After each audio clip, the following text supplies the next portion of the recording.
రీసెంట్‌గా నంబాల కేశవరావు ఎన్‌కౌంటర్ ఏదైతే జరిగిందో ఆయనతో పాటు ఒక 27 మందిని కూడా ఎన్‌కౌంటర్ చేసినట్టుగా మనకు బయటకొచ్చింది. వార్తలు వస్తా ఉన్నాయి. అందులో ఒక్క శవం కూడా ఇప్పటివరకు కుటుంబాలకు అప్పజెప్పకపోవడంపై ఇక్కడ మానవ హక్కుల సంఘాలోళ్ళు కావచ్చు, ఇటు పౌర హక్కుల సంఘాలోళ్ళు కావచ్చు పెద్ద ఎత్తున ధర్నాలు చేసిన పరిస్థితి, నిరసనలు తెలిపిన పరిస్థితి. ప్రస్తుతం వాళ్ళ కుటుంబ సభ్యులు చివరి చూపు చూసుకోవడానికి కూడా వీలు లేకుండా వాళ్ళే పోలీసులు అక్కడ ఉన్నటువంటి భద్రతా బలగాలే ఆ శవాలను కూడా అంత్యక్రియలు పూర్తి చేసినట్టుగా వార్తలు కనిపిస్తూ ఉన్నాయి. మాట్లాడడం ప్రస్తుతం మనతో పాటు ఎవరైతే ఎన్కౌంటర్కు గురై అక్కడ నేల కొరిగినరో వివేక్ అలియాస్ రాకేష్ తల్లి ఉన్నారు మనతో పాటు. మాట్లాడదాం. నమస్తే అమ్మ. అసలు ఎన్ని సంవత్సరాలు అవుతుంది మీ కొడుకు పోయి? నా కొడుకు పోయి 9 సంవత్సరాలు. 9 సంవత్సరాల బట్టి మళ్ళీ నా కొడుకును నేను చూడలేదు. మంచి లేదు, చెడు లేదు, ఆయన మాట లేదు, ముచ్చట లేదు, ఏది లేదు. 9 ఏళ్ళ బట్టి ఎక్కడ పోయిందో తెలియదు. మొన్న ఈ సెల్లులల్లా, టీవీలల్లా, పేపర్లల్లా చూసి మా కుటుంబం, భర్త, మా తమ్ముడు, మా కుటుంబం వాళ్ళు 6 పోయిన్లో కారు కిరాయి పట్టుకున్నారు, అంబులెన్స్ కిరాయి పట్టుకుని, ఏసీ అంబులెన్స్ కిరాయి పట్టుకొని పోయిన్లు ఇస్తారు కదా అని పోగానే ఆధార్ కార్డు ఆడుకున్నారట మా భర్తది. అంత రాసుకున్నారట, నీ పేరేంది, నీ కథ ఏంది అని అన్నీ రాసుకున్నారట. ఇస్తాం, మరి ఎప్పుడు ఇస్తారు మా కొడుకును అంటే ఇస్తాం అన్నారట. కాజనీసానికి పోయిన మనుషులకు ముఖం కూడా చూపించలేదట. మా కన్న తండ్రికి కూడా బిడ్డ ముఖం చూసుకొని అంత దుర్మార్గులం మేము. అయితే చూపెట్టలేదట.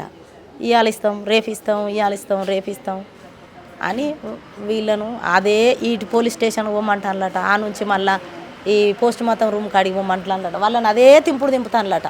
వీళ్ళని ఇటు కాకుండా అటు కాకుండా ఇటు మస్తు ఇబ్బందులు పెట్టినలట. ఆడ పెట్టినా కూడా మా బిడ్డను మాకు ఇస్తే పట్టుకపోతామని వాళ్ళ అన్న ఏమున్నారట.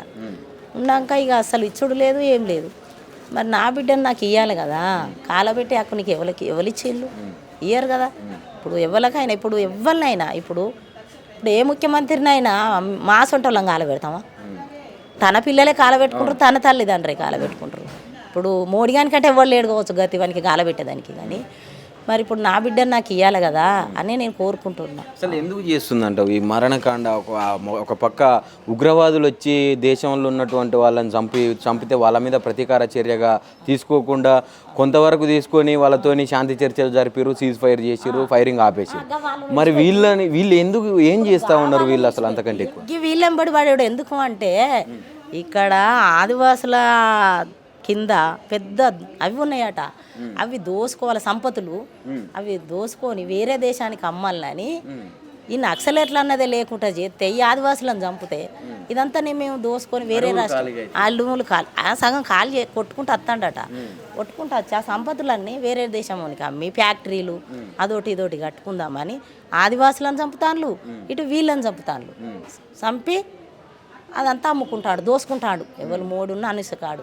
ఏమనిపించిందమ్మా వాళ్ళని ఎన్కౌంటర్ చేసిన తర్వాత శవాలన్నిటిని ముందర పెట్టుకొని వాళ్ళు డ్యాన్సులు చేయడం కావచ్చు, ఈ కేరింతలు కావచ్చు, ఇవన్నీ చూస్తుంటే ఒక తల్లిగా మీకు అసలు ఏమనిపించింది? ఉంటుంది ఏడు తల్లిదండ్రులకి ఏముంటుంది, బిడ్డ గిట్లా పోయిందంటే ఏడుపు తప్ప ఏమన్నా ఉంటుందా? శోకమే ఉంటుంది, శోకమే ఏడ్చుకుంటారు. వాళ్ళు కూడా ఒకనాడు పోతారు కదా, వాళ్ళ తల్లిదండ్రులు కూడా ఒకరోజు ఏడుతారు మా అలాగనే. ఇప్పుడు మేము ఏడ్చినంత మాత్రాన వాళ్ళ తల్లిదండ్రులు కూడా ఏడుస్తారు, వాళ్ళు కూడా ఒక రోజు పోతారు. ఎవరైనా మానవుడు బతికేదానికి రాలే, సచ్చేదానికే వచ్చిండు. ఏదో రూపంగా వాడు కూడా పోతాడు. వాళ్ళ తల్లిదండ్రులు కూడా ఏడుతారు, వాని భార్య ఏడుతుంది, వాని బిడ్డలు కూడా ఏడుతారు. ఏడవరా? డ్యాన్సులు చేసి వాళ్ళు సంబరాలు చేసుకున్నంత మాత్రాన వాడు ఎప్పటికైతే బతకడు కదా. ఒక రోజైతే వాడు చచ్చేటోడే కదా. అదే నేను నా బిడ్డను నాకు ఇవ్వాలి. ప్రధానంగా ఇప్పుడు అసలు ఎందుకు ఇవ్వలేదు అంటే మీరు ఏం చెప్తారు? మీకు ఏమైనా అనుమానాలు ఉన్నాయా? ఇది నిజంగా ఎన్కౌంటర్ అని నమ్ముతున్నారా? లేకుంటే ఇప్పుడు శవాలు కూడా కనీసం బాడీలు మనకి ఇవ్వకుండా చివరి చూపు చూసుకోకుండా చేశారు? ఎందుకు ఇయ్యాడు? ఎందుకు భయపడతాడు శవాలతోటి? ఇప్పుడు మోడే కానీ ఈ గవర్నమెంటే కానీ ఎందుకు భయపడతాను? శవాలకే భయపడతాను. మీరు ఇస్తే ఏమవుతుందనా? ఎందుకు మాకు భయం ఉన్నదని భయపడతాను కావచ్చు. అంటే మీకు ఏమైనా అనుమానాలు ఉన్నాయా ఈ మృతుల పట్ల? అంటే ఎన్కౌంటర్ కొట్టి చంపితేనే వాళ్ళు భయపడిత్తలేరు. ఇన్ని రోజులు శవాలు ఇచ్చి ఈ 5 శవాలే ఇయ్యని కారణం ఏంటంటే కొట్టి చంపితేనే ఇత్తలేరు, అంతే కదా. వాళ్ళని కొట్టి చంపితే వీళ్ళ శవాలు ఇస్తే వీళ్ళు మళ్ళీ పోస్ట్ మతాలు చేసుకుంటే మా అన్ని బయటపడతాయి అనే వాళ్ళు శవాలు ఆపుతాను. ఎంత మంచి ఏమున్నది?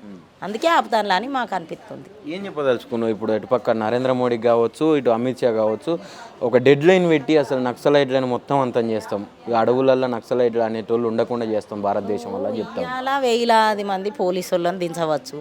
ఎప్పటికి దించుతావా? ఎల్లకాలం దించుతావా? ఎల్లకాలం వాళ్ళకి జీతాలు ఇచ్చి తోలుతావా?